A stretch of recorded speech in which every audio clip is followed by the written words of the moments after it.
You are watching Grace Television.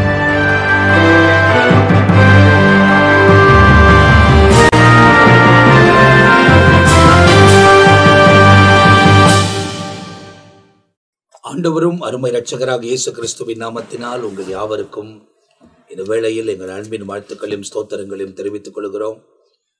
தேவனுடைய பெரிதான கிருபையால் சுவிசேஷம் என்ற இன்னொரு பகுதியில் உங்களை சந்திப்பதில் நாங்கள் மிகுந்த மகிழ்ச்சி அடைகிறோம்.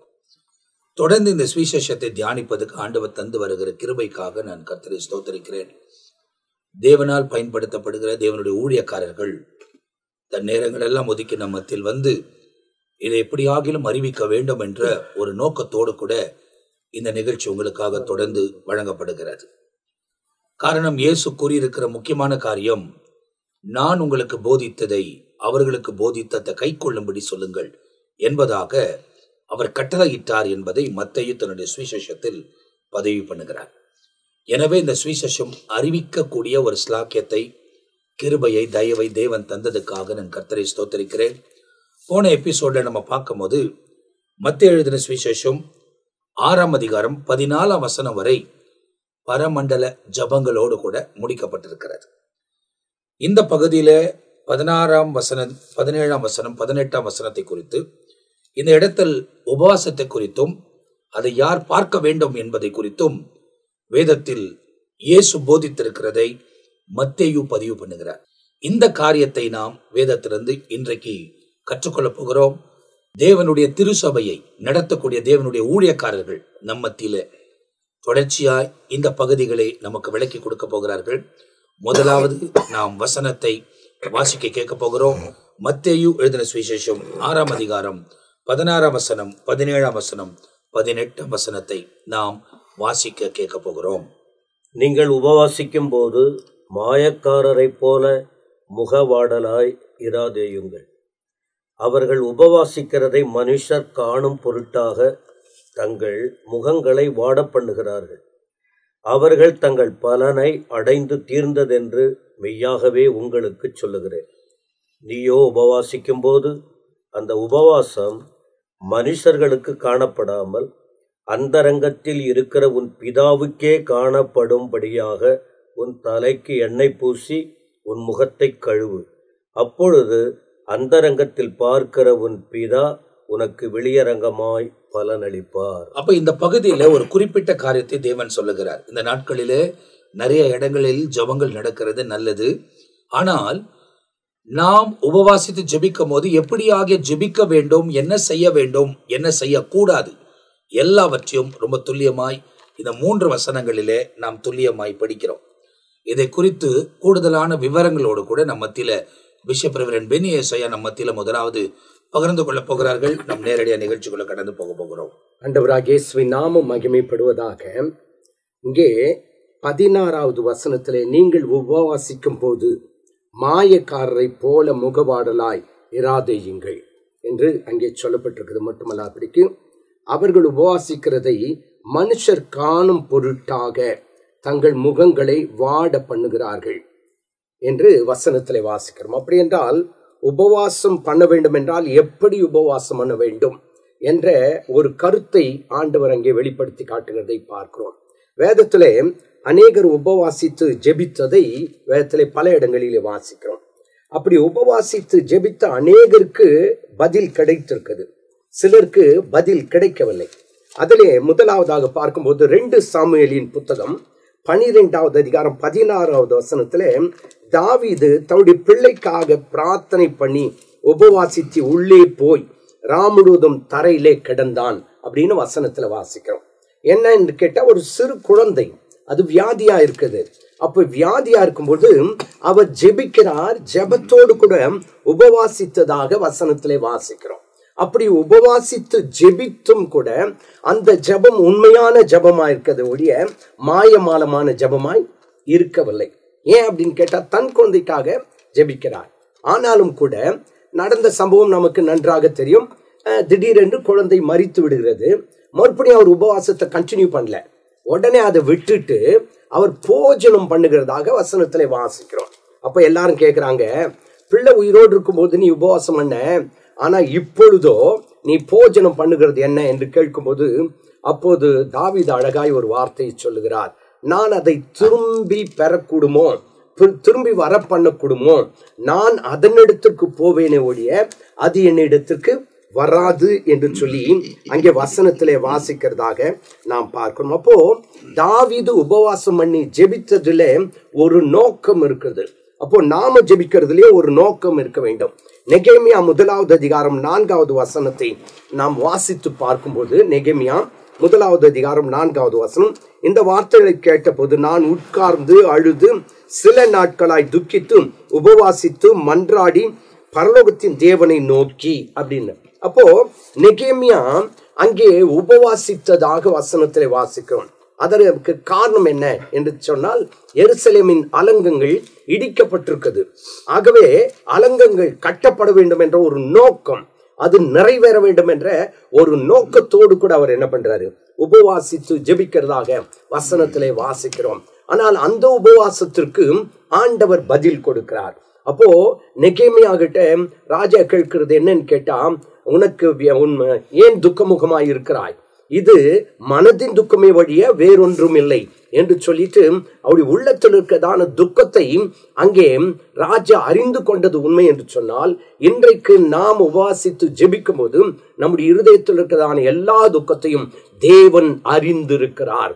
அப்போ ராஜாவே ஒரு மனிதனுடைய இருதயத்தை ஆராய்ந்து அறிகிறார் என்று சொன்னால், தேவனும் நம்முடைய இருதயத்தை ஆராய்ந்து அறிந்து நாம் உபவாசிக்கிறது என்ன என்பதை ஆண்டவர் நன்றாய் புரிந்து கொண்டிருக்கிறார். இப்போ ஒரு விஷயம் பாஸ்டர், இந்த இடத்துல ஆண்டவர் சொல்லும் போது ஒரு குறிப்பிட்ட காரியத்தை சொல்றார்.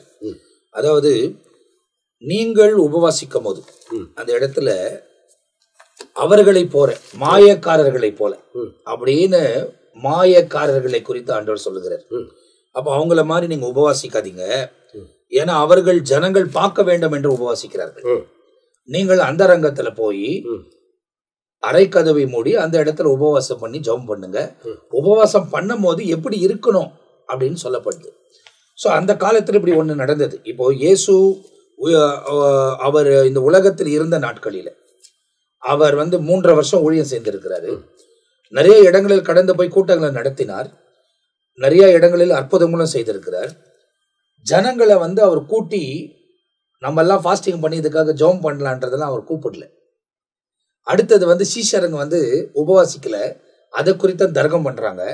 அப்போ அவர் சொல்றாரு, இங்க மணவாளன் இருக்கும்போது அவங்க மணவாளன் சொல்றத விட எஜமானன் நீங்க இருக்கும் போது அவர்கள் உபவாசிக்க வேண்டியது அவசியம் இல்லை. ஆனால் அவர்கள் எடுத்துக்கொள்ளப்பட ஒரு காலம் வரும், அந்த நாட்களில் அவர்கள் உபவாசிக்க வேண்டும் என்பதாக அவர் சொல்றார். அப்ப இந்த உபவாசத்தின் முக்கியத்துவம், ஏன்னா இது தம்பட்டம் வச்சு செய்யக்கூடியதா இல்ல எல்லாருக்கும் அறிவிச்சு நம்ம இப்போ சர்ச்சுகளையும் சரி ஊழியங்களையும் சரி, இப்ப நாங்க கூட ஆரம்பத்துல இருந்து ஃபாஸ்டிங் பிரேயர் அப்படின்னு சொல்லுவோம். அந்த மாதிரி ஒரு அறிவிப்பை கொடுத்து நடத்துவது சரியா, இல்ல அறிவிப்பே கொடுக்காம எல்லாரும் கூடி ஒன்று நின்று ஜெபிப்பது சரியா? இந்த மாதிரி சில காரியங்கள் இப்போ நாம தொடர்ந்து நாம அதை பற்றி பார்க்க போகிறோம். காரணம் என்னன்னு கேட்டா, உபவாசம் பண்றது ஒரு காரணத்தோடு கூட நாம் உபவாசிக்க வேண்டும். ரெண்டாவது ஒரு பெயருக்காக, நான் வருஷம் 40 நாள் உபவாசம் இருக்கேன், 21 நாள் பாஸ்டிங் இருக்கிறேன் அப்படின்ட்டு பேனர் போட்டுட்டு உபவாசிக்கிறது இல்ல. நாம உபவாசிக்கிற ஜபத்திலே ஒரு நோக்கம் இருக்க வேண்டும். அப்போ அந்த நோக்கத்தை பார்க்கும்போது தாவீது ஒரு நோக்கத்தோடு இருந்தாரு, நெகேமியா ஒரு நோக்கத்தோடு இருந்தாரு. ஆனா வசனம் அடுத்து என்ன சொல்லுது? ஏசாயா 58வது அதிகாரத்துல ஒரு வசனத்தை வாசிக்கலாம். 58வது அதிகாரத்துல ரொம்ப ஒரு முக்கியமான ஒரு வார்த்தை, 58 3வது வசனத்திலிருந்து, ஏசாயா 58 3வது வசனத்திலிருந்து பாருங்களேன்.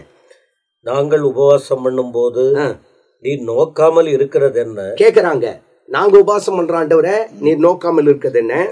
நாங்கள் எங்கள் ஆத்துமாக்களை ஒடுக்கும் போது நீர் அதை அறியாமல் இருக்கிறது என்ன என்கிறார்கள். இதோ நீங்கள் உபவாசிக்கும் நாளிலே உங்கள் இச்சையின்படி நடந்து உங்கள் வேலைகளை எல்லாம் கட்டாயமாய் செய்கிறீர்கள். அப்போ உபவாசிக்கும் போது என்ன செய்யக்கூடாது?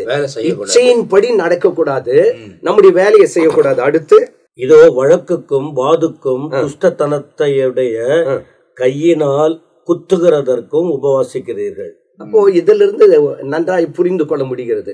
அப்போ வாதினால், அதான் இந்த உபவாசம் பண்ணும் போது நம்ம என்ன செய்யக்கூடாது, ஆமா, எதற்காக அவர்கள் ஜெபம் கேட்கப்படவில்லை என்பதை ஆண்டவர் இந்த இடத்துல சுட்டி காண்பிக்கிறத ஏசாயா தீர்க்கதரிசன புத்தகத்துல சொல்லப்பட்டிருக்கு. இல்ல இதை அப்படியே பார்ப்போம். இப்போ ஜெயக்குமார் பாஸ்டர் உங்களை கொண்டு வர விரும்புறேன். இப்ப இந்த பகுதியை குறித்து உங்களுக்கு என்ன விளக்கம் சொல்ல முடியும் பாஸ்டர்? இந்த பகுதியை குறித்து இந்த மத்திய எழுதின சுவிசேஷத்துல இந்த 6ஆம் அதிகாரம் 16 to 18 சொல்ற வரைக்கும் என்ன சொல்ல முடியும் பாஸ்டர்? கர்த்தருடைய நாமம் மகிமைப்படுவதாக. இந்த நாட்களிலே தேவ ஆவியானவர் சுவிசேஷ புஸ்தகத்திலே பல காரியங்களை குறித்து நமக்கு தெளிவாக நாம் கற்றுக்கொண்டு நடக்க வேண்டும் என்பதற்காக பல காரியங்களை குறித்து நமக்கு எடுத்துரைத்து கொண்டு வருகிறார். அதில் விசேஷமாக இந்த நாளிலே உபவாசம். இந்த உபவாசத்தை முதலிலே நாம் ஏன் எடுக்க வேண்டும்? இதற்கு வேதத்திலே தெளிவான ஒரு காரியம் உண்டு. மத்தேயின் புத்தகம் 17ஆம் அதிகாரத்தில் நடந்த ஒரு காரியத்தில் இயேசு உபவாசம் எடுக்க வேண்டும் என்று சொல்லி ஒரு காரியத்தை நமக்கு கற்றுக் கொடுத்திருக்கிறார். 17ஆம் அதிகாரத்தில் வாசித்து பாருங்க. 14ஆம் வசனத்திலிருந்து ஒரு காரியம் சொல்லப்படுகிறது. அதை குறித்து நாம் தியானிக்க போகிறோம். எதற்கு இயேசு உபவாசம் எடுக்க சொன்னார், நோக்கத்தை புரிஞ்சுக்கணும். ஏன் உபவாசம் எடுக்கணும் என்பதை புரிஞ்சுக்கணும். அந்த உபவாசம் எப்படி இருக்கணும் என்பதை குறித்து அந்த மத்தேயு அந்த 6ஆம் அதிகாரத்தில் நாம் தியானிக்க போகிறோம். இதுல ஒரே ஒரு காரியம் என்ன இருக்குன்னா, சுருக்கமாக சொல்லுகிறேன். ஆண்டவராகிய இயேசுவிடத்தில் ஒரு தகப்பன் ஒரு குற்றத்தை சொல்கிறார். இயேசுவிடத்தில் யார் மீது என்றால் தன்னுடைய சீஷர்கள் மீது. வசனத்தை வாசித்து பாருங்க. அவர்கள் ஜனங்களிடத்தில் வந்த பொழுது ஒரு மனுஷன் அவரிடத்தில் அவர் முன்பாக முழங்கால் படிட்டு, ஆண்டவரே, என் மகனுக்கு இரங்கும், அவன் சந்திர ரோகியாய் கொடிய வேதனைப்படுகிறான், அடிக்கடி தீயிலும் அடிக்கடி ஜலத்தில் விழுகிறான், அவனை உம்முடைய சீஷரிடத்திலே கொண்டு வந்தேன், அவனை சொஸ்தமாக்க அவர்களால் கூடாமல் போயிற்று என்றான். இப்ப இந்த தகப்பனுடைய கோரிக்கை என்ன? ஆண்டவரே, என்னுடைய மகன் கொடிய வேதனைப்படுகிறான், பிசால் கட்டுண்டு, அவனை உம்முடைய சீஷத்துல கொண்டு வந்த, அவனை பிசாசு துரத்த முடியல, உம்முடைய சீஷர்களால துரத்த முடியல. இதுதான் அந்த தகப்பனுடைய கோரிக்கை இயேசுவிடத்தில் வைக்கிறார். இயேசு அவங்களுக்கு என்ன சொன்னார் பாருங்க. இயேசு பிரதி உத்தரமாக, விசுவாசம் இல்லாத மாறுபடு சந்ததியே, எதுவரைக்கும் நான் உங்களோடு கூட இருப்பேன், எதுவரைக்கும் உங்களிடத்தில் பொறுமையாய் இருப்பேன், அவனை என்னிடத்திலே கொண்டு வாருங்கள் என்றார். அப்ப கொண்டு வந்த பிறகு அந்த பிசாசை இயேசு துரத்திறாரு. அப்போது சீஷர்கள் இயேசுவிடத்தில் தனித்து அதை துரத்திவிட எங்களால் ஏன் கூடாமல் போயிற்று என்று கேட்டாங்க. இப்ப இவ்வளவு நாள் பிசாசை துரத்தவங்க முடியல. இயேசுட்ட அந்த தகப்பன் முறையிடுகிறாரு. இயேசு அவங்களை பார்த்து, அவிசுவாசமுள்ள சந்ததியே, எது வரைக்கும் நான் உங்களோடு கூட இருப்பேன் அப்படின்னு சொல்லிட்டாரு. அவனை என்னிடத்தில் கொண்டு வாங்க, துரத்திறாரு. சீஷங்களுக்கு கேட்டாங்க, இந்த பிசாசை ஏன் எங்களால் துரத்த முடியல? அப்ப இயேசு கற்றுக் கொடுத்த ஒரு காரியம் அழகா இருக்கு. 20ஆம் வசனம். அதற்கு இயேசு, உங்கள் அவிசுவாசத்தினாலே கடுகு விதை அளவு விசுவாசம் உங்களுக்கு இருந்தால், நீங்கள் இந்த மலையை பார்த்து இவ்விடம் விட்டு அப்புறம் போய் என்று சொல், அது அப்புறம் போகும், உங்களால கூடாத காரியம் ஒன்றுமிராது என்று மெய்யா உங்களுக்கு சொல்லுகிறேன்னு சொன்ன பிறகு 21ஆம் வசனம் சொல்றாரு, இந்த ஜாதி பிசாசு, இந்த ஜாதி பிசாசு ஜபத்தினாலும் உபவாசத்தினாலுமே இன்றி மற்ற எந்த விதத்திலும் புறப்பட்டு போகாது என்றார். அப்போ இந்த பிசாசை துரத்த முடியல, வெறும் ஜபத்தினால் அதை துரத்த முடியாதப்பா. அதனோடு கூட நீ என்ன எடுக்கணும்?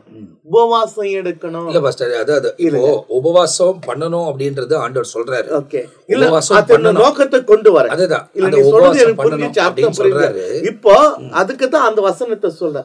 உபவாசம் என்னன்னு ஏன் எடுக்கணும் அப்படின்ற நோக்கத்தை தெரிஞ்சுக்கினாக்கா எப்படி எடுக்கணும் என்றுதான் அந்த இயேசு மலை பிரசங்கத்தில் சொல்றாரு. அப்ப உபவாசம் என்பது ஏன் எடுக்கிறோம்னு சொன்னாக்கா, நம்ம நம்முடைய வாழ்க்கை சில நெருக்கத்தில நம்மால் ஒன்னும் செய்ய முடியாது. தத்தளி கொண்டு இருக்கிற நேரத்துல வெறும் ஜெபத்தை கொண்டு எதை செய்துவிட முடியாது. அதனோடு கூட நாம் உபவாசம் எடுத்து ஜெபிக்க வேண்டும் என்று சொல்லி இயேசு தன் சீஷருக்கு கற்றுக் கொடுக்கிறார். இந்த ஜாதி பிசாசு ஜெபத்தினாலும் உபவாசத்தினாலுமே இன்றி மற்ற எந்த விதத்தில் அது புறப்பட்டு போகாது. உபவாசம் எடுத்தால் ஜெபிக்க வேண்டும். உபவாசம் அது நோக்கம் வேற. உபவாசம் எடுத்தா ஜெபிக்கணும். நான் உபவாசிக்கிறேன் அப்படின்னு சொல்லிட்டு அது செஞ்சுட்டு அதுதான் இதுல சொல்றாரு. ஐயா சொன்ன ஏசாயா 58 அப்ப அவங்க 3ஆம் வசனத்தை 53 சொல்றாங்க. உபவாசம் என்பது இங்கு சமய சடங்குகளை போல தேவனை திருப்திப்படுத்தப்படாது. ஒரு சடங்காச்சாரத்தை போல இருந்தால் தேவனை திருப்திப்படுத்த முடியாது. அதுல அந்த 4வது வசனத்தை பாருங்களேன். இதோ வழக்குக்கும் வாதுக்கும் துஷ்டத்தனத்தையுடைய கைகளினால் குத்துகிறதற்கும் உபவாசிக்கிறீர்கள். அப்போ அந்த உபவாசத்துல அர்த்தம் இல்ல. அதனாலதான் அங்க முதலாவது அவங்களே சொல்றாங்க, கேட்காமல் இருக்கிறது என்ன, நாங்க ஜெபிக்கிறோமே, நாங்கள் எங்கள் ஆத்மாவை ஒடுக்கும் போது அதை அறியாதிருக்கிறீரே. அப்ப ஏன் அறியாதிருக்காருன்னு சொன்னா, இவங்களுடைய உபவாசம் இச்சையின்படி நடந்து தங்கள் வேலைகளை செய்து வழக்குக்கும் வாதுக்கும் துஷ்டத்தனத்தையுடைய கைகளினால் குத்துகிறதற்குமா இருக்கிறது. நீங்கள் குத்துகிறதற்கும் உபவாசிக்கிறீர்கள். நீங்கள் உங்கள் கூக்குரலை உயரத்திலே கேட்க பண்ணும்படியா. அப்படின்னாக்க என்ன அர்த்தம்? சத்தமா உபவாசிக்கிறது போல அப்போ என்ன செய்யறாங்க? சில இடங்கள்ல பார்க்கும்போது உபவாசம் சொல்லிட்டு உபவாசம் ஜெபம் பார்த்தா இங்க பேசுறது இங்க ஜெபிக்கிறது 4 வீடு தள்ளி கேட்க அந்த அளவுக்கு சத்தம் போட்டு என்ன பண்றீங்க? உபவாசித்து ஜெபிக்கிறீங்க. அததான் இங்க ஆண்டவர் தெளிவா. அதுதான் இந்த இடத்துல நீங்க பாத்தீங்கன்னா, இப்போ இங்க சொல்றாரு பாஸ்டர், எப்படி பண்ணணும் எப்படி பண்ணக்கூடாது, எதுக்கு நான் செவி கொடுப்பேன், எதுக்கு செவி கொடுக்க மாட்டேன் அப்படின்றத ரொம்ப தெளிவா ஏசாயா தீர்க்கதரிசி மூலமா சொல்றாரு. இதுல இருக்கிற நிறைய காரியத்தை தான் இயேசுவும் சொல்லியிருப்பாரு. அதுதாங்க இந்த 5-6ஆம் அதிகாரத்துல 16 - 18 வரை உபவாசத்தை குறித்து ஆதியாகும் புத்தகத்திலிருந்து நாம் தொடர்ச்சியாக பார்க்க முடிகிறது. ஒவ்வொரு பரிசுத்தவான்களும் தங்களுடைய நெருக்கத்தில் இருந்து உபவாசம் எடுத்து தங்களை ஒடுக்கி சாம்பலில் உட்கார்ந்து தேவனை நோக்கி முறையிட்டு இருக்கிறார்கள். கர்த்தர் செவி சாய்த்து அற்புதத்தை செய்திருக்கிறார். அப்படி என்றால் ஐயா பிஷப் ஐயா பேசினது உபவாசத்தினுடைய நோக்கத்தை நோக்கம் இல்லாம உபவாசம் எடுக்க கூடாது. அது அப்போ நாம் உபவாசம் எடுக்கிறோம் என்று சொன்னால் ஏதோ ஒரு நோக்கம் இருக்கணும். அந்த நோக்கத்துக்காக நம்மை தாழ்த்தி சரீரத்தை ஒடுக்கி நாம் தேவ சமூகத்துல நாம் முறையிடுகிறோம். கர்த்தர் செவி சாய்த்து அற்புதம் செய்கிறார். அதே போலத்தான் ஆண்டவராகி இயேசு கிறிஸ்து வாழ்ந்த நாட்களில கூட ஒரு பிசாசை சீஷர்கள், அவரை பின்பற்றின சீஷர்கள் துரத்த முடியல. அப்ப சீஷங்க கேட்டாங்க, ஆண்டவரே ஏன் இந்த பிசாசு எங்களால் துரத்த முடியல? அப்ப இயேசு ஒரு காரியத்தை கற்றுக் கொடுத்தார். இந்த ஜாதி பிசாசு ஜெபத்தினாலும் உபவாசத்தினாலுமே இன்றி வேற எந்த ரீதியில் புறப்பட்டு போகாது. அப்படின்னா சில காரியத்துக்கு நம்ம கட்டாயம் உபவாசம் எடுத்து ஜெபித்து தேவனுடைய மகிமையை, பிரசனத்தை, வல்லமை பெற்று கர்த்தருக்காக எழும்ப வேண்டும். ஆனால் அந்த உபவாசம் எப்படி இருக்க வேண்டும் என்பதை குறித்து தான் மத்தேயின் புத்தகம் 6ஆம் அதிகாரத்துல 16 - 18 வரை மாயக்காரனுடைய ஜெபம் ஒரு நாளும் அங்கீகரிக்கப்பட மாட்டாது என்பதை குறித்து தான். இப்ப நம்ம உபவாசனுடைய நோக்கத்தை குறித்து நம்ம பேசல. அந்த உபவாசம் மாயக்காரச்சி உபவாசம் நமக்கு வேண்டியது இல்ல. அதைத்தான் ஆண்டவர் சொல்றார். நீங்கள் உபவாசிக்கும் பொழுது, அவர் இந்த 16ஆம் வசனத்தில் இருந்து 18ஆம் வசனம் வரைக்கும் சொல்லுகிற சப்ஜெக்ட் என்னன்னு சொன்னா, நீங்கள் உபவாசிக்கும் பொழுது. அப்படி என்றால் உபவாசம் என்பது நமக்கு தேவை. அது இயேசுவை நமக்கு கற்றுக் கொடுக்கிறார். அது மாத்திரமல்ல, எல்லா பரிசுத்தவான்களும் நெருக்கத்தில் இருந்து அவர்கள் உபவாசித்து இருக்கிறார்கள். இயேசு உபவாசித்து இருக்கிறார். அந்த உபவாசம் எப்படி இருக்கணும்னா, அங்க உபவாசிக்கும் பொழுது, எப்போ சும்மா பொழுது இல்ல, உபவாசிக்கும் பொழுது மாயக்காரரை போல முகம். அப்ப மாயக்காரன் 3 அடையாளமா வைக்கிறார். இந்த மாயக்கார உபவாசம் என்னன்னு சொன்னா, முகவாடலாய் இராதியுங்க. அப்ப மாயக்காரன் முகம் அப்படின்னா என்ன? 4 பேர் தெரியணும். பாருங்க, எப்பவுமே எது செஞ்சாலும் அது நோக்கத்தை தேவன் அறிகிறார். இவங்களுடைய நோக்கம் என்னன்னாக்கா 4 பேர் நான் உபவாசம் இருக்கிறேன் என்பதை குறித்து 4 பேர் அறியணும். அதுக்கு இவர் என்ன செய்யற, மாயக்கார முகவாடலா இராதீங்கள். அப்போ இவன் என்ன செய்யறான், உபவாசம் சொல்லிட்டு தன்னை என்ன பண்றான், முகத்தை ஏன்பா இவ்வளவு டல்லாக்குற, நான் உபவாசம், ஏன்பா இவ்வளவு சோர்வாக்குற, நான் உபவாசம் அப்படின்னா அந்த சோர் காட்டுறோம் வெளியே, அது காட்டாத. முக வாடலா இராதீங்கள், அவர்கள் உபவாசிக்கிறதை மனுஷர்கள் காணும் பொருட்டாக. அப்ப நோக்கம் என்ன, மனுஷன் பார்க்கணும். இந்த உபவாசம் என்பது நீ பலப்பட்டு ஆண்டவரோடு பேசி கர்த்தருக்கு நீ செய்ய வேண்டிய காரியத்தை செய்யணும், சில பிசாசுகளை துரத்தணும், அல்லது கர்த்தருக்கு நீ கேட்டு இருக்கிற காரியத்துல உபவாசம் எடுத்து நாம செபிக்கணும். அது உனக்கும் தேவனுக்கு இருக்கிறதான ஒரு ரகசியம், உனக்கும் தேவனுக்கு இருக்கிற உறவு முறை உபவாசம். ஆனா அந்த மாயக்காரருடைய உபவாசம் எப்படின்னாக்கா முகவாடலாய் இராதீங்க. அப்ப உபவாசம் எடுக்கிறவங்க ஆண்டவர் நமக்கு கற்றுக் கொடுக்கிற காரியம் முகவாடலாய் இராத. நீ வெளித்தோற்றத்தை காட்டாத. ஏன்னா வெளித்தோற்றத்தை காட்ட உணர்வு என்னன்னா, மனுஷர் காணும் பொருட்டாக தங்கள் முகங்களை என்ன பண்றாங்களா, வாட பண்ணுகிறார்கள். அப்போ உபவாசம் நோக்கு என்ன, நான் உபாசிக்கிறேன், தேவனுக்கு எந்த வல்லமையோ ஆசீர்வாதம் எனக்கு தேவையில்லை, 4 பேர் பார்க்கணும் இவர் உபாசிக்கிறாரு, இவர் உபாசத்தில் இருக்கிறாரு. அதுக்கு என்ன எப்படி சொல்ல முடியும், ஸ்பீக்கர் போட்டு சொல்ல மாட்டாங்க, சரீரத்தையே என்ன பண்றாங்க, ஸ்பீக்கர் போட்டு சொல்றாங்க, சரீரத்தை என்ன பண்றாங்க, தன்னுடைய முகவாடலாய் சோர்வா இருந்துக்குன்னு பண்ணாது இருங்க. அவர்கள் தங்கள் பலனை அடைந்து தீர்ந்தார்கள் என்று மெய்யாகவே நான் உங்களுக்கு இது நோக்க என்னன்னா, மனுஷருடைய காணன்ட்டு அங்கிட்டு இருந்து இவர் உபவாசிக்கிறேன்னா உனக்கு ஆசீர்வாதம் அங்கே போயிட்டு, ஆசீர்வாதம் போயிடுச்சுன்னா அவங்க உங்களை புகழ்றாங்க தெரியுமா, அதுதான் உங்களுக்கு பலன். மனுஷர் காணும் பொருட்டு பரலோகத்தில் உனக்கு எதுவுமே வராது. ஆனா நீ எப்படி உபவாசிக்கணும், நீயோ உபவாசிக்கும் பொழுது இந்த உபவாசம் மனுஷர்களுக்கு காணப்படாமல், எப்படி யாருக்குமா, மனுஷர்கள் காணப்படாமல் அந்த ரங்கத்தில் இருக்கிற உன் பிதாவுக்கே காணும்படியாக. அப்ப இந்த உபவாசம் யார் தான் பார்க்கணும், தேவன் தான் பார்க்கணும். அதுதான் பரலோகத்தில் இருக்கிற ஒரு முக்கியமான விஷயத்தை பார்க்கணும். நம்ம உபவாசம் என்பது தனிப்பட்ட முறையில உபவாசம் இருப்பது ஒன்று. அது மட்டும் இல்லாம குழுவாய் ஒரு கூட்டமாய் சேர்ந்து உபவாசிப்பது வேறு. உதாரணமா சொல்லணும்னாக்கா, தனிப்பட்ட முறையிலே உபவாசித்து ஜெபித்த அநேகர் உண்டு. அதே நேரத்துல நமக்கு நன்றாய் தெரியும், சூசான் நகரம் கலங்கும் பொழுது அங்க நடந்த சம்பவம் என்ன, எல்லாரும் என்ன செய்யுங்க, S4:16 பார்க்கும்போது, நீ போய் சூசானில் இருக்கிற யூதர் எல்லோரும் கூடி வர செய்து 3 நாள் அல்லும் பகலும் புசியாமலும் குடியாமலும் எனக்காக உபவாசம் பண்ணுங்கள். அதான் இந்த இடத்துல சொல்லப்படுது, இப்ப இதெல்லாம் சொல்லப்படுது. இயேசு போதிக்கிற ஒரு கான்செப்ட் இருக்கு. அங்க என்ன சொல்றாரு, நீங்கள் உபவாசிக்கும் போது யாருக்கும் தெரியக்கூடாது அப்படின்னு சொல்றாரு.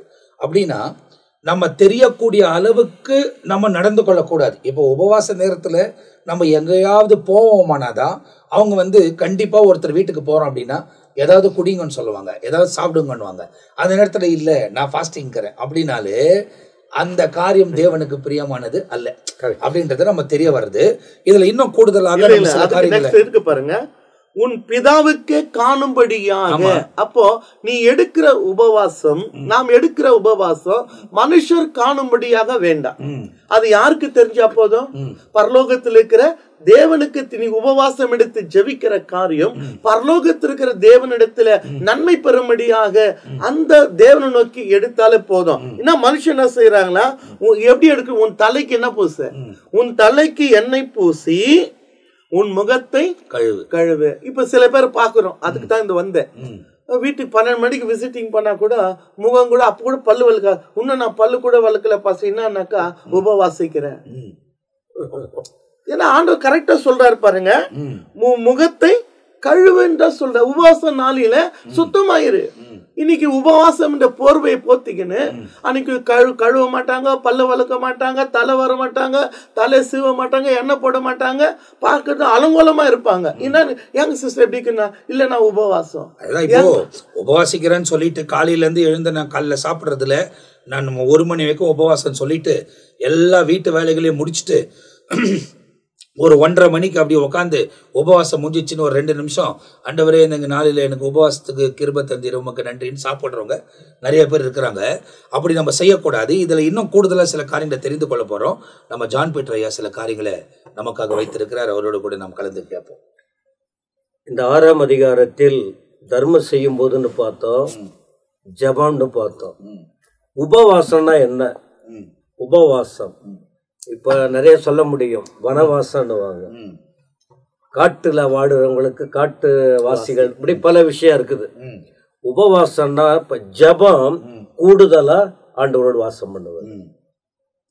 ஜெபம் என்பது ஒன்று, உபங்கிறது செகண்ட், 2வது பகுதி. அப்ப இதுலயே 2வது பகுதியா சொல்லுது வாசம் பண்ணுதல்னா தொடர்பு கொள்ளுது. யாரோட தொடர்பு கொள்றது? ஆண்டவரோட தொடர்பு கொள்றது. இதை சொன்னவர் யாரு? உபவாசித்தவர். இதை இந்த பகுதியை சொல்லி கொடுத்தவர் யாரு?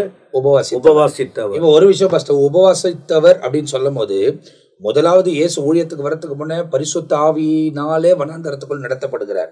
அது நமக்கு போடப்பட்டிருக்கிறது. ஆனால் அவர் அடுத்த 3 வருஷம் இல்ல அதுக்கு முன்ன கூட எத்தனை முறை உபவாசித்தாருன்னு நமக்கு தெரியல. அது பிதா கொண்டி தான் தெரியும். அதனால்தான் வெளிரங்கமான கிரியை அவர் மூலியமா நடக்க ஆரம்பிக்குது. அதை தான் அவர் அந்த பகுதியில் சொன்னதாக ஜெயக்குமார் பாஸ்டர் சொல்றாங்க. அப்ப இந்த பகுதிக்குரிய கருத்து என்ன? அவர் என்ன சொல்ல வர? அதான் உபவாசித்தவர் அவர் இதை நடைமுறையில காண்பித்தார். இந்த பகுதியில சொல்லப்பட்டதை போல அவர் இல்லை, அதை போல இல்லை. அதனால அவர் தன் அனுபவத்தில் காண்பித்ததை நீங்களும் பின்பற்றணும்னு சொல்றாரு. சரி, யூதர்கள் என்ன பண்ணுவாங்க அப்படின்னா வாரத்துல 2 முறை இருப்பாங்க. திங்கக்கிழமை, வியாழக்கிழமை உபவாசம் இருப்பாங்க. அப்படி உபவாசிக்கும் போது தம்மட்டம் அடிப்பாங்க, பேசிக்கிட்டு உட்கார்ந்து இருப்பாங்க. அத போல நீ இருக்க கூடாதுன்னு அததான் இன்னொரு சந்தர்ப்பத்துல சொன்னார். லூக்கா 18:12 அவன் சொன்னான். யாரு? பரிசேயரோ நின்று வாரத்தில் 2 முறை அததான் சொல்லாதன்ற. இயேசு அதை சொல்லல. இயேசு கிறிஸ்து 40 நாள் இருந்தா, அவர் அதை சொல்லல. இப்ப அவன் யூதர்கள் சொல்றான், நீ அதை சொல்லாத. மாயக்காரன் யாருன்னா வெளிவேடம் போடுகிறவன். அப்படியெல்லாம் உபவாசிக்க கூடாது. உபவாசம் அவசியம். அதுக்குதான் இந்த பகுதியில் விளக்கத்தை சொல்லிக்கிட்டு இருக்கிறாரு. உபவாசிக்க வேண்டும். இயேசு உபவாசித்தார், அதை வெளிப்படையா காண்பிக்கல. அதன் பிறகு பலன் கிடைச்சது. எங்க அவர் நோக்கம் பரலோகத்தோட இருந்தது, பரலோகத்திலிருந்து பலன் கிடைத்தது, ஊழியம் வெற்றிகரமாய் முடிந்தது. ஆனா இங்க என்ன சொல்வது? என்ன? நான் பதில் பெற்றேன், நான் இருந்ததை உங்களுக்கு சொல்றேன், நீங்களும் அப்படி இருங்க. வெளிப்படான காரியம் வேணாம், உபவாசித்து பலன் பெறுங்க, உங்களுக்கு ஆசீர்வாதம் என்பதுதான். அப்ப இன்னொரு காரியம் தெளிவா இருக்குன்னா, இந்த இடத்துல ஆண்டவர் தர்மம், ஜெபம், உபவாசம் பண்ணும் பொழுது ஒரே ஒரு நபரை ஆண்டவர் வைக்கிறார். யாருன்னு சொன்னா மாயக்காரர். இந்த மாயக்காரன் 3 காரியத்திலும் பார்க்கும் பொழுது, மாயக்காரன் மனுஷனிடத்தில் இருந்து தான் நன்மை வரணும், மனுஷனிடத்தில் தான் பேர் புகழ் வரணும், மனுஷன் தான் என்னை புகழணும், மனுஷன் தான் நன்மை செய்யணும். ஒரே நோக்கம் என்ன? மாயக்காரன் என்னன்னு சொன்னாக்கா மனுஷத்திலும் வரணும். ஆனா ஆண்டு இந்த 3 காரியத்துக்கும், தர்மமும், ஜெபமோ, உபவாசம், 3 காரியத்துக்கும் உனக்கு தேவனிடத்தில் இருந்து உனக்கு நன்மை வரனா அது ரகசியமா இருக்கட்டும். அதுதான் கற்றுக் கொடுக்கிறார். இந்த மலை பிரசங்கத்துல 6ஆம் அதிகாரத்துல தேவன் தேவ பிள்ளைகளாக நமக்கு கற்றுக் கொடுக்கிற காரியம் எதுவுமே தேவ பிள்ளைகள் மனுஷனிடத்திலிருந்து எதையும் எதிர்பார்க்காத. அது உனக்கு தேவையில்லை. நீ செய்கிற காரியத்துக்கு பரலோகத்தில் இருந்து தேவனிடத்துக்கு நன்மை வரனா அது அந்த ரங்கத்துக்கு பிதாவை நோக்கி செய், அது ரகசியமா இருக்கட்டும். அப்படி இப்போ இந்த இடத்துல நீங்க பாத்தீங்கன்னா உபவாச குறித்து ஏராளமான காரியத்தை பேசலாம். இப்போ நீங்க பார்க்கும் போது ஏற்கனவே பெனியேசு பாஸ்டர் அவங்க சொல்லும் போது ஒரு விஷயத்த சொல்றாங்க. என்ன சொன்னாங்கன்னா, எஸ்தர் ராஜாத்தி அந்த நாட்களில 3 நாட்கள் உபவாசம் பண்ணி ஜெபம் பண்ணாங்க, அவங்க நியமிக்கப்பட்டது. ஆனா இப்ப மோசே உபவாசி ஜெபம் பண்ணாரு அப்படின்னாக்கா, மோசே யோசுவா கிட்ட சொல்லிட்டு போல, நான் உபவாசம் பண்ண போறேன்னு சொல்லிட்டு போல. ஆண்டவர் கூப்பிட்டாரு, போறாரு, நீ மலை கீழேறு, கர்த்தர் சொன்ன அந்த கட்டளைக்கு கீழ்ப்படிந்து யாரும் மலையின் அடிவாரத்துக்குள்ள வரக்கூடாது, தொடவும் கூடாது, எல்லாரும் வெயிட் பண்ணணும்னு சொல்லிட்டு போறாரு. எத்தனை நாளுன்னு மோசைக்கு தெரியவே தெரியாது. அப்படி இருந்தா சொல்லிட்டு போயிருப்பார் 40 நாள் ஆகும்னு. அவர் மேல போறாரு, தேவனோட சஞ்சரிக்க ஆரம்பிக்கிறாரு. 40 நாள் ஆயிடுச்சு. ஆனா ஜனங்க அதை என்ன பண்ணிட்டாங்கன்னா, அவர் 40 நாள் உபவாசம் பண்ணார். அது ஆண்டவருக்கு தெரியும், அவருக்கு தெரியும். ஏன்னா தேவ பிரசன்னத்தில் அவர் இருக்கும்போது தேவன் அவரை பலப்படுத்தினார். அதே போலதான் எலியா வனாந்தரத்தில் நடக்கும்போது அவர் ஆண்டவர், நீ போக வேண்டிய பிரயாணம் வெகு தூரம் அப்படின்னு சொல்லப்படுகிறது. அந்த பிரயாணம் அல்ல, அப்போ ஆரம்பிச்ச பிரயாணம் எலியா அது இன்னும் முடியல. அவர் எப்போ முடிக்கிறாருன்னா, வரப்போகிற, அதாவது சமீபத்தில் நான் சொல்லுவேன் அப்படின்னா வெகு சீக்கிரத்தில் வரப்போகிற அந்த அந்தி கிறிஸ்துவின் நாட்களிலே எலியா தன்னுடைய ஊழியத்தை இந்த இடத்தில் முடிக்கிறதை குறித்து தான் நீங்க போக வேண்டிய பிரயாணம் வெகு தூரமா இருக்கிறது என்பது அப்போது அவருக்கு அறிவிக்கப்பட்டது. ஆனா அவர் 40 நாள் போறாரு, உணவு இல்லாம போறாரு. கர்த்தர் பலப்படுத்தி நடத்துறார். அதையும் நம்ம உபவாசமா ஏற்றுக்கொள்கிறோம். அப்போ உபவாசமா என்று சொல்லிட்டு போகிற ஒரு விஷயம் இல்ல. தேவ சமூகத்துல வெயிட் பண்றோம், காத்திருக்கிறோம். சில நாட்கள் தேவ பிரசன்னத்துல இருக்க வேண்டிய சூழ்நிலை ஏற்படுகிறது. மனுஷனோட தொடர்பு இல்லாமல், எந்த உலக காரியத்தோட தொடர்பு இல்லாமல், குறிப்பா இந்த நாட்களில செல்போனோட தொடர்பு இல்லாமல் இருக்க முடியுமான்னு யோசித்து பாருங்க. எல்லாவற்றையும் ஒதுக்கி வைத்து தேவ சமூகத்தில் உட்காரும் போது நிச்சயமாய் தேவன் தன்னுடைய பலனை கொடுப்பார். ஏன்னா இந்த நாட்களில் இருக்கிற உபவாசம் எல்லாம் வித்தியாசமாய் காணப்படுகிறது. அதில் தேவனுக்கு பிரியமா இல்லை. அதனால்தான் ஏசாயா தீர்க்கதரிசன புத்தகத்தை அவங்க வாசிக்கும் போது நிறைய முறை வாசித்திருப்போம். ஆனா இந்த கான்செப்ட்ல நீங்க வாசிக்கும் போது எது தேவனுக்கு பிரியம், எது தேவனுக்கு பிரியம் இல்லை என்பதை துல்லியமா சொல்லப்படுது. இதுல கூட இன்னும் ஏதாவது சேர்க்கணும்னா நீங்க சேர்க்கலாம். அதாவது ஏசாயா 58 நம்ம வாசிட்டு இருக்கும்போது அந்த உபவாசத்தை பற்றியே வாசித்து முடித்து விட்டோம் 10வது வசனம் வரையிலும். ஆனா 11வது வசனத்தை நீங்க வாசிக்கும் போது அந்த உபவாசத்தின் பலன் என்ன அப்படின்றது அங்க தெளிவா சொல்லப்பட்டது. சரி, காரணம் என்னன்னு கேட்டா, அந்த உபவாசத்துக்கு பிறகு ஆண்டவன் என்ன செய்யறாராம், கர்த்தர் உன்னை நித்தமும் நடத்தி மகா வறட்சியான காலங்களில் உன் ஆத்மாவை திருப்தியாக்கி உன் எலும்புகளை நினமுள்ளதாக்குவார். நீ நீர்ப்பாய்ச்சலான தோட்டத்தை போலவும் வற்றாத நீரூற்றை போலவும் இருப்பாய். அப்போ சரியான உபவாசம் செய்கிற ஒரு மனிதனை கர்த்தர் என்ன செய்யறான்னு கேட்டா நித்தமும் நடத்துவார். அப்போ நித்தமும் என்று சொல்லும் அந்த வார்த்தை தொடர்ந்து நடத்துவார். அதன் பிறகு இங்க இந்த வசனத்தை வாசிக்கும் போது தேவன் ஒரு உபவாசிக்கிற ஒரு மனுஷனை எப்படியெல்லாம் நடத்துறாரு, அந்த உபவாசத்தின் பலன் என்ன அப்படின்னு சொல்லிட்டு அங்க தெளிவா இருக்கு. ஆனா மாயக்காரரை போல உபவாசித்தால் பலன் ஒண்ணுமே நமக்கு இல்ல அப்படின்றது இயேசு ரொம்ப துல்லியமா சொல்றாரு. நீங்க பாத்தீங்க அப்படின்னு சொன்னாக்கா வேதத்துல ரொம்ப துல்லியமா இந்த உபவாசத்தை குறித்து சொல்லப்பட்டிருக்கு. இயேசு அதுக்கு பிறகு எத்தனை முறை உபவாசம் பண்ணாருன்றது நமக்கு தெரியவே தெரியாது. ஏன்னா அடிக்கடி அவர் அக்கறைக்கு போனார், கடலை தாண்டி போனார், பல இடங்களில் சீஷரை விட்டு விலகி போனார். சீஷர்களுக்கு நான் உபவாசம் பண்றேன்னு சொல்லல, எந்த சீஷர்களும் அதை குறித்து எழுதவும் இல்லை. ஏன்னா அவர்களுக்கு தெரியாது. ஏன்னா அவர் அந்தரங்கத்துல எல்லாவற்றையும் செய்யக்கூடியவராக இருந்தார். வெளிரங்கமாய் தேவன் அவரை மகிமைப்படுத்தினார். அப்போ நீங்க தெளிவாய் நீங்கள் புரிந்து கொள்ள வேண்டுமானால், உபவாசம் பண்ணும்போது நாம் சோர்வாய் இல்லாமல், உபவாசம் பண்ணும்போது நாம் உலக பிரகாரமான காரியத்தில் செயல்படாமல், உபவாசம் பண்ணும்போது நம்ம எங்கேயும் அழிந்து தெரியாமல், நம்ம அழிந்து தெரிந்தாதான் மற்றவங்களை பார்த்தாதான் நம்ம உபவாசிக்கிறோம்னு சொல்ல வேண்டிய ஒரு சூழ்நிலை ஏற்படுது. அது சொல்லக்கூடாது. அப்படின்னா ஜப நாட்களிலே நம்ம இருக்கிற இடத்துல தங்கியோ இல்ல நம்ம இடத்தை விட்டு வேற இடத்துக்கு நம்ம போய் யாருக்கும் தெரியாம அந்த இடத்துல மறைந்திருக்க முடியுமானாலோ அப்படி இருந்து ஜபிக்கிற ஜபத்துக்கு தேவன் பலன் தந்து தொடர்ந்து நம்மை வழிநடத்துவதற்கு இந்த வசனத்தின் ஆதாரத்தில் தேவன் நம்மை வழிநடத்த போகிறார். இதுல இன்னும் அநேக காரியங்கள் இருக்கலாம். ஆனால் நம்ம தியானிப்பதுக்கு அதிகமான நேரமாகிறபடியால் இந்த பகுதியை விட்டு நம்ம அப்படியே முன்னேறி கடந்து போவதற்கு நம்ம ஒப்புக் கொடுக்க வேண்டியதா இருக்கிறது. ஆனால் ஒரு காரியத்தை தேவன் துல்லியமா சொல்லுகிறார், மாயக்காரர்களைப் போல நீங்கள் செய்யாதிருங்கள் என்பதை ஆண்டவர் சொல்லுகிறார். மாயக்காரர்களைப் போல செய்வீர்களானால் அதுக்கான பலன் நீங்கள் அடைந்து தீர்ந்ததாயிற்று என்பதாக வேதத்தில் எழுதப்பட்டிருக்கிறது. எனவே தேவனுக்கு ஏற்ற ஒரு வாழ்க்கை, தேவனுக்கு ஏற்ற ஒரு உபவாச நாட்கள், தேவனுக்கு ஏற்ற ஒரு ஜீவத்தை நாம் ஜீவிக்கும் போது பரலோகத்தில் இருக்கிற பிதா நிச்சயமாய் நமக்கு தன்னுடைய பலன்களை அனுப்புவார். அதுக்கு ஏற்ற கிருபைகள் நாம் பெற்றுக்கொள்ள கர்த்தர் உதவி செய்வார். இங்க இருக்கிற எல்லா ஊழியக்காரர்களும் இன்னும் அதிகமா இது குறித்து நிறைய பேச முடியும்.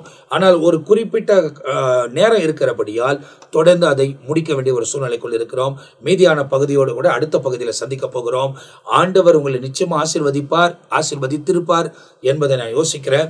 இன்னும் அதிகமாய் வேதத்தை கற்றுக்கொள்ளுங்கள், வேதத்தின் வசனங்களை உட்கொள்ளுங்கள், வசனத்தின்படி நடக்க உங்களை அர்ப்பணித்துக் ஆயத்தப்படுத்திக் கொள்ளுங்கள். நாட்கள் பொல்லாதவைகளா இருக்கிறது, காலம் சமீபமா இருக்கிறது. எக்கால சத்தம் எப்பவும் ஊத கேட்கலாம். வசனத்தின்படி நடங்கள், வசனத்தையே கை கொள்ளுங்கள், வசனத்திலே வாழுங்கள். இயேசு உங்க வாழ்க்கையில மேன்மையான காரியங்களை செய்வார். அடுத்த பகுதியில் சந்திக்கிற வரை நாங்க எல்லாரும் உங்ககிட்ட இருந்து விடைபெறுகிறோம். கர்த்தர் உங்களை ஆசீர்வதிப்பாராக. ஆமென்.